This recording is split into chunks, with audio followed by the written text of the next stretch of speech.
नहमदुहु व नसल्ली अला रसूलिहिल करीम अम्मा बाद फ़क़द क़ाल अल्लाहु तआला फ़िल क़ुरआनिल अज़ीम वल फ़ुरक़ानिल मजीद अऊज़ु बिल्लाहि मिनश शैतानिर रजीम बिस्मिल्लाहिर रहमानिर रहीम वलक़द नसरकुमुल्लाहु बिबदरिन सदक़ल्लाहुल अलीम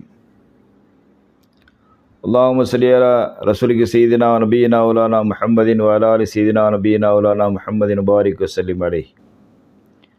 கண்ணியத்திற்குரிய அல்லாஹ் தஆலாவின் நல்லடியார்களே, ரமலான் பிறை 17 என்றால் உடனே நமக்கு நினைவுக்கு வருவது புனிதமான பத்ர் சஹாபாக்கள். அவர்களுடைய சிறப்புகளிலே நாம் நிறைய விஷயங்களை பார்த்தாலும் கூட ஒரு சில தகவல்களை சுருக்கமாக தங்களுக்கு மத்தியிலே பரிமாற ஆசைப்படுகின்றேன். அல்லாஹ் தஆலா இந்த உலகத்திலே இந்த உலகத்தை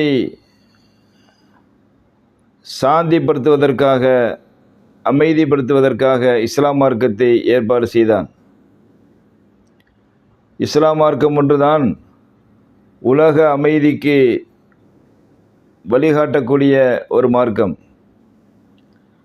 அதை நிலைநிறுத்துவதற்காக வேண்டி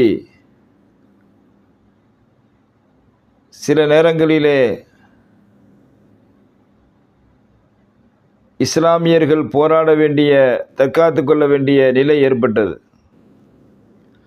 தங்களை தற்காத்து கொள்வதற்காக வேண்டி ஏற்பட்ட ஒரு முதல் யுத்தம்தான் பத்ர் யுத்தம்.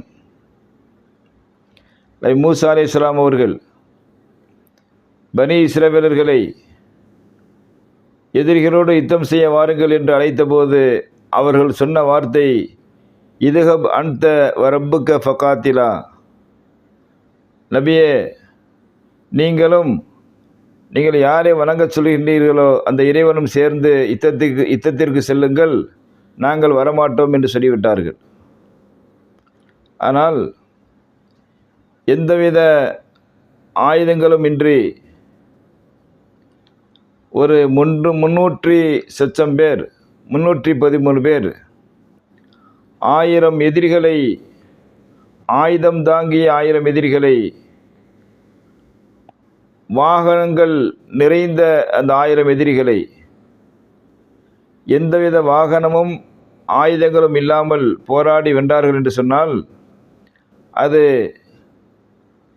ஆதிக்கம் செலுத்துவதற்கு அல்ல, தங்கள் நிலையை நிலைநிறுத்துவதற்காக, தங்களை தற்காத்துக் கொள்வதற்காக. அந்த அடிப்படையிலே பத்ர் சஹாபாக்களுக்கு என்று அல்லாஹ் தஆலா ஒரு 10 தனி சிறப்புகளை தந்திருக்கின்றான். அவைகள் திருமறை வசனத்தின் அடிப்படையிலே ஏற்படுத்தப்பட்ட 10 சிறப்புகள். அதில் முதலாவது சிறப்பு என்னவென்று சொன்னால், அல்லாஹ் சுப்ஹானஹு வ தஆலா தனது திருமறை ஷரீஃபிலே சொல்லி காண்பிக்கின்றான், வஅலமு அன்னமா கனீத்தும் மின் ஷையின் ஃபஅன்ன லில்லாஹி ஹுமுஸஹு வலி ரசூலி வலிதில் குர்பா என்ற அந்த திருமறை வசனத்திலே அல்லாஹ் தஆலா சொல்லி காட்டுவது என்னவென்று சொன்னால், வஅலமு, நீங்கள் அறிந்து கொள்ளுங்கள், அன்னமா கனிம்தும் மின் ஷையின், யுத்தத்திற்கு சென்று அந்த யுத்தத்தில் கிடைக்கக்கூடிய அனாமத்து பொருட்கள், கனிமத்து பொருட்கள், யுத்த தளவாடங்கள், எதிரிகள் விட்டு சென்ற பொருட்கள், அவைகள் நீங்கள் பங்கு போடும் பொழுது அதை 5 பங்காக ஆக்கிக் கொள்ளுங்கள். அந்த 5லே 1 அல்லாஹ்வுக்கு என்று ஒதுக்கி வைத்து விடுங்கள். 2வது அல்லாஹ்வுடைய ரசூலுக்கு, 3வது வலிதில் குர்பா, நெருக்கமான உறவினர்களுக்கு, வல் யதாமா, அனாதைகளுக்கு, வல் மசாக்கீன், ஏழைகளுக்கு, வபின் சபீல், வழிப்போக்கர்களுக்கு.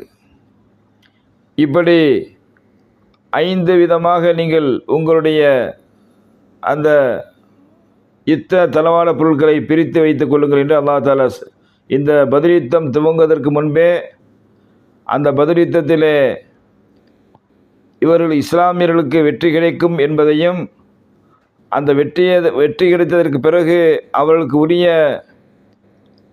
தளவாட பொருட்களும் கிடைக்கும் என்றும் அதை எப்படி பங்கு போட வேண்டும் என்றும் அல்லாஹ் தாலா சொல்லி காண்பித்துவிட்டு அந்த பத்ரு நாளை பற்றி அல்லாஹ் தாலா சொல்லும் பொழுது யௌமல் ஃபுர்கான் யௌமல் தகல் ஜம்ஆன் என்பதாக அந்த வசனத்தொடரிலே சொல்கின்றான். 2 படைகள் சந்திக்கின்ற அந்த நாள் சத்தியம் அசத்தியம் இரண்டுக்கு மத்தியிலே சத்தியம் வெளிப்படக்கூடிய நாள் என்பதாக சொல்லி தருகின்றான். இது பத்ர் சஹாபாக்களுக்கு அல்லாஹ் தாலா சொல்லி காண்பித்த முதல் சிறப்பாக இருக்கின்றது. அடுத்த சிறப்பை நாம் அடுத்த தகவலாக தருகின்றோம் இன்ஷா அல்லாஹ்.